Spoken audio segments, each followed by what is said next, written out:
welcome to my channel. I realized in my last few videos that I never introduced myself at the beginning, and I kind of realized that I think the reason for that was because I never thought that those videos were going to be posted.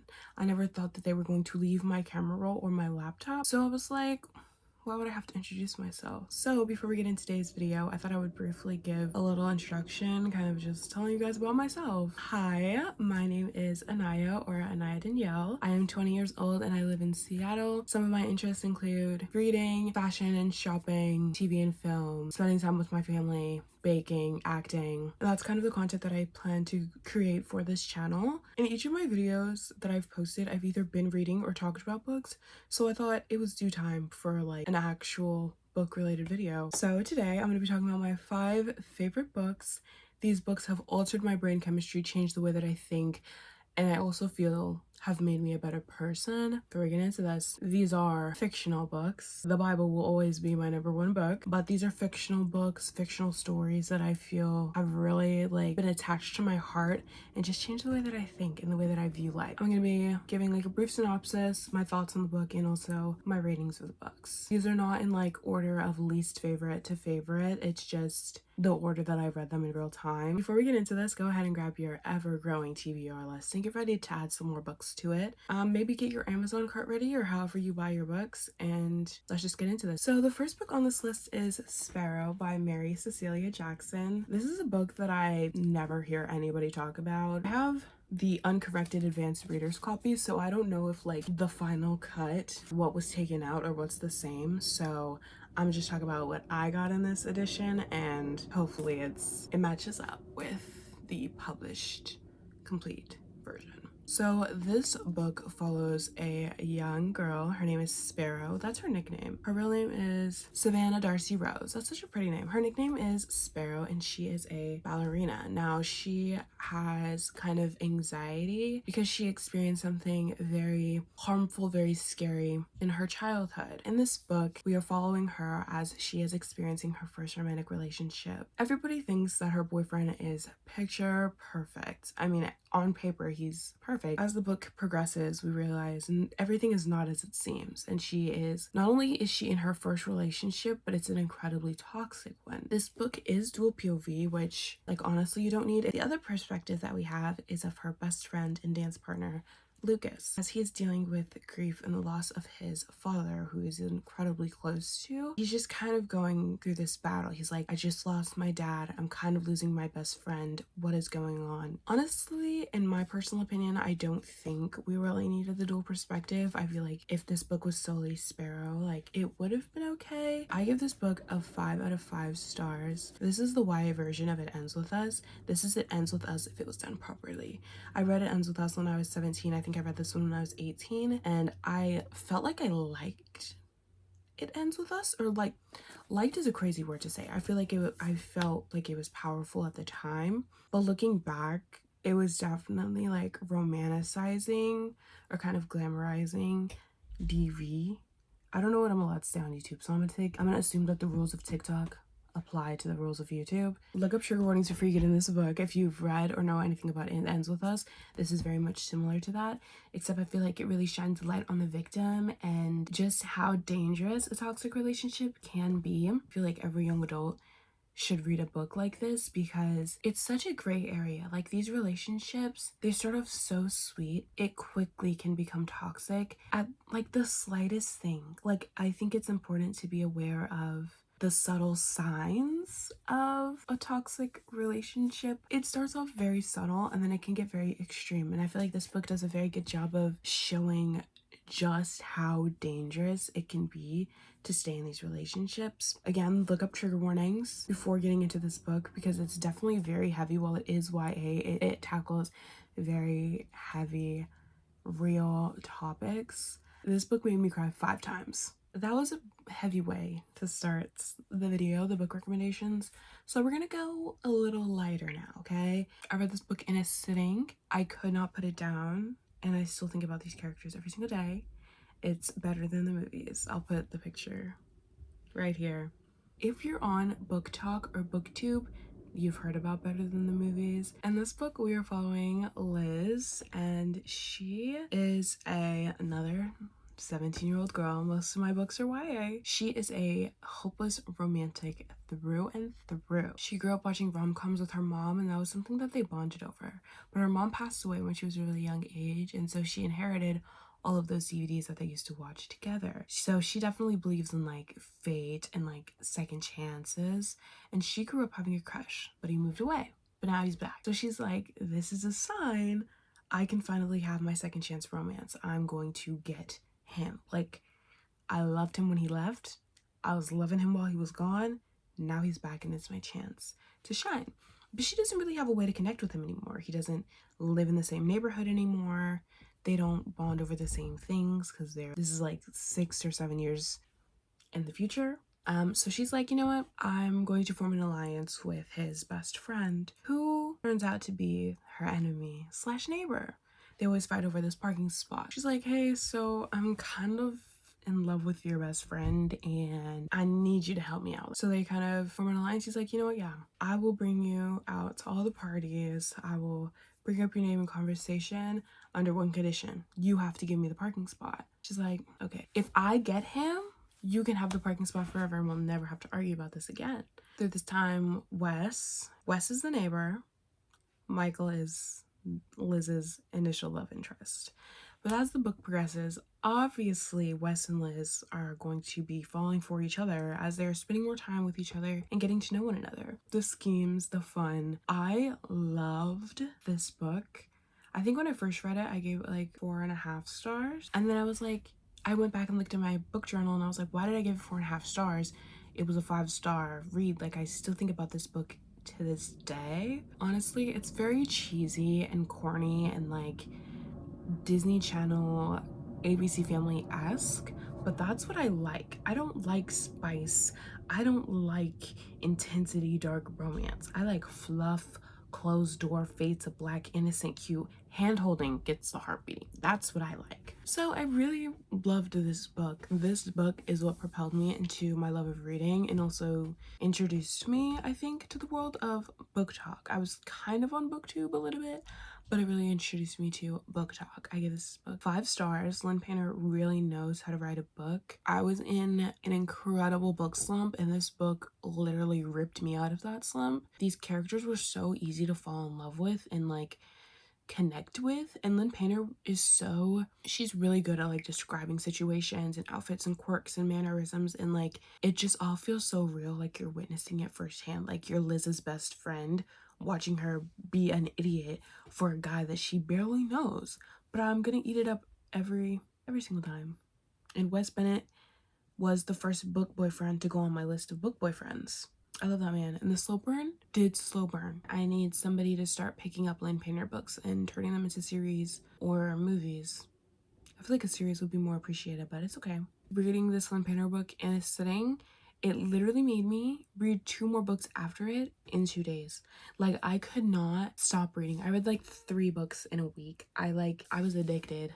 I couldn't stop. I was on a high. The next book I want to talk about is The Cheat Sheet by Sarah Adams. I talked about this in one of my vlogs. Let me give you the brief synopsis, okay? So this is another dual POV following Bree, who is a ballerina, and Nathan, who is an NFL player, NFL star. They are childhood friends. Can you consider like high school friends childhood friends? I think I will for the sake of this video. They're childhood friends to lovers. They both were interested in one another, but they were too afraid to say anything about it. They were always kind of missing each other, like one would be in a relationship when the other was single and vice versa, and whoever they were with, they always felt like they were the third wheel in this relationship just because of how close they were with one another and how open they were with one another. But I forget the specific incident that happens in here, but they have to pretend that they're dating for press. For like Nathan's sake, they have to pretend like they're together. Bree's like, we can pretend that we're dating, but these are the rules. Don't break the rules. Don't cross the line.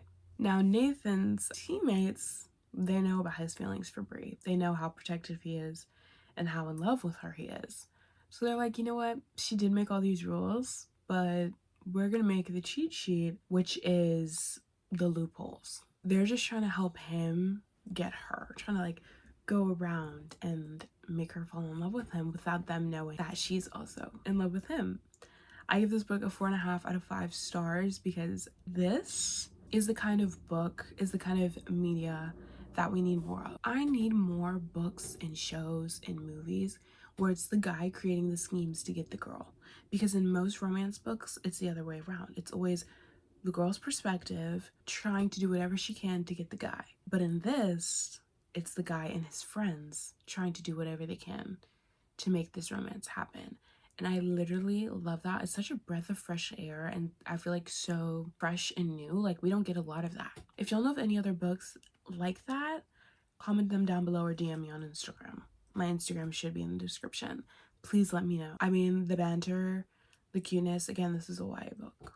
Like, the banter, the cuteness. I was giggling, kicking my feet in my bed. I completely forgot to mention another thing that I really love about this book and Sarah Adams as an author is that she does a really good job of like depicting male mental health. I think in a lot of books we always get like the FMC with anxiety or depression or some sort of like childhood trauma, but in this book Nathan has anxiety, and just to see how she portrays him as a man struggling with this, because people like to act like men are just strong and everything's okay. Like, men can have mental health struggles too. So I really like that she put that in this book because it was actually having me like, what's going on? Can somebody please help him? He needs a hug, or like, I don't know, just a teleportation device to get him out of the situation because babe is not doing well. So the next book that I want to talk about, again, I don't have, I'm lending it to another sister, is The Naturals by Jennifer Lynn Barnes. Again, this book was so good. Again, I was in another book slump. This book ripped me out of it by my hair. This book follows a group of teenagers. They're part of the Natural series for the FBI, which a lot of people associate this book to Criminal Minds. They're like, it's the YA Criminal Minds. I think it's like Criminal Minds, and also Lie to Me. There are 5 teens. 2 are profilers. One is like the human encyclopedia.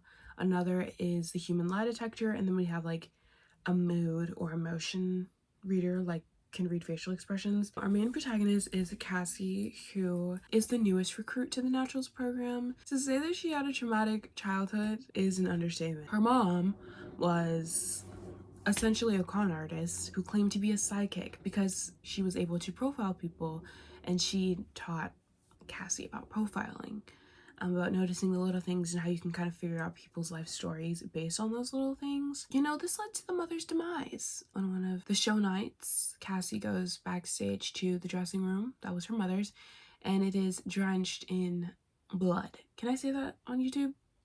Drenched in the red sauce. Her mom's body was nowhere to be found. Based on the amount of red sauce left at the scene, the cops just assumed, you know, your mom was unalived. She ends up getting recruited to the Naturals program because there is now a copycat unaliver.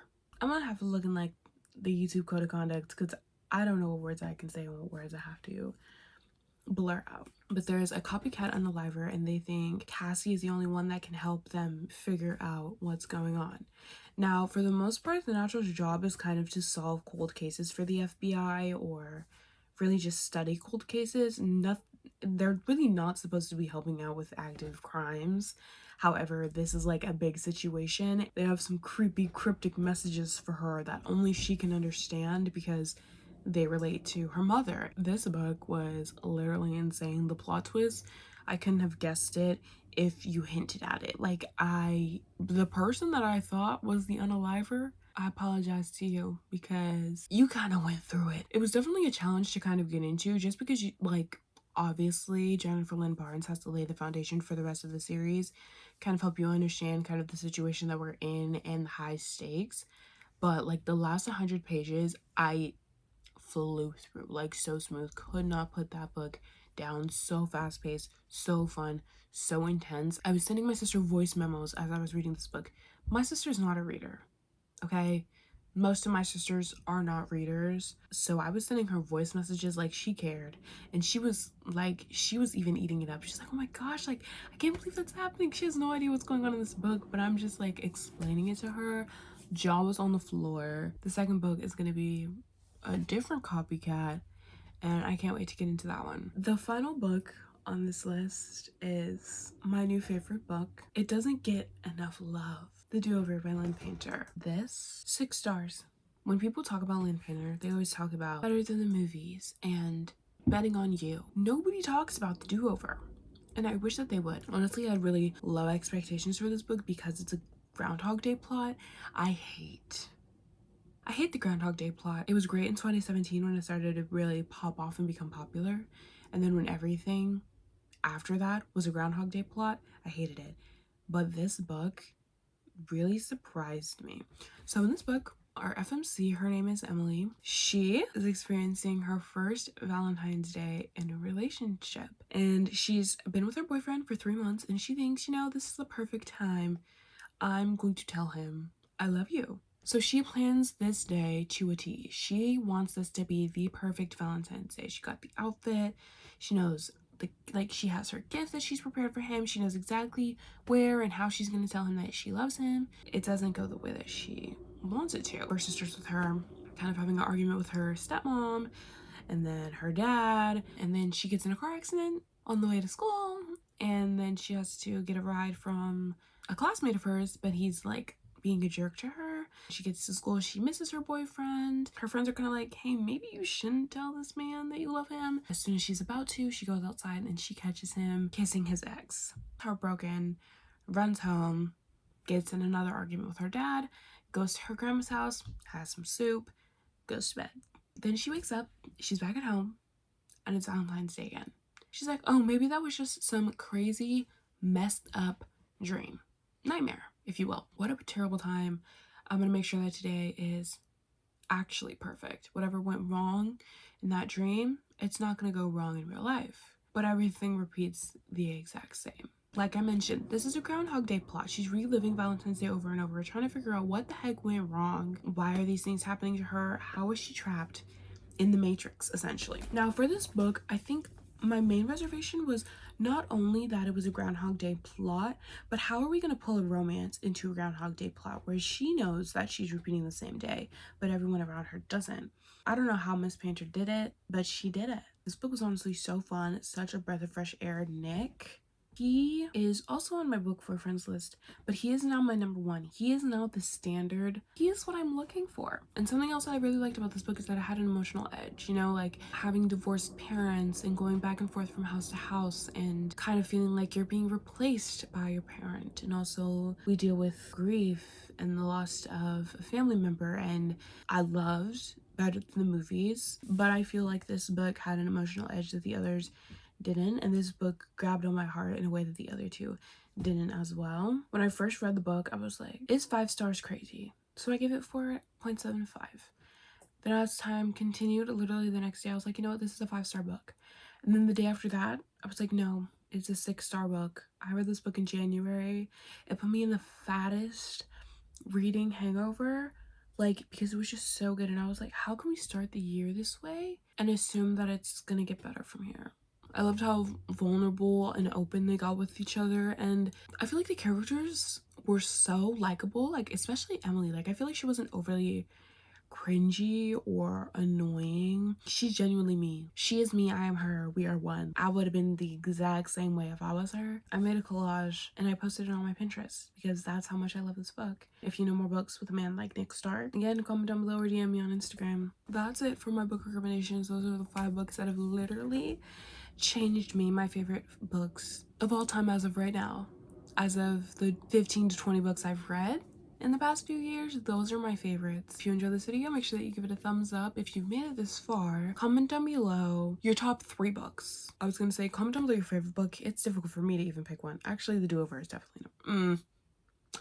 It's either The Do-Over or Sparrow. I don't know which one. If you've read any of the books that I mentioned in this video, also comment your thoughts on the book, whether or not you liked it, what you rated it, and whatever. I'll see you guys in the next video soon.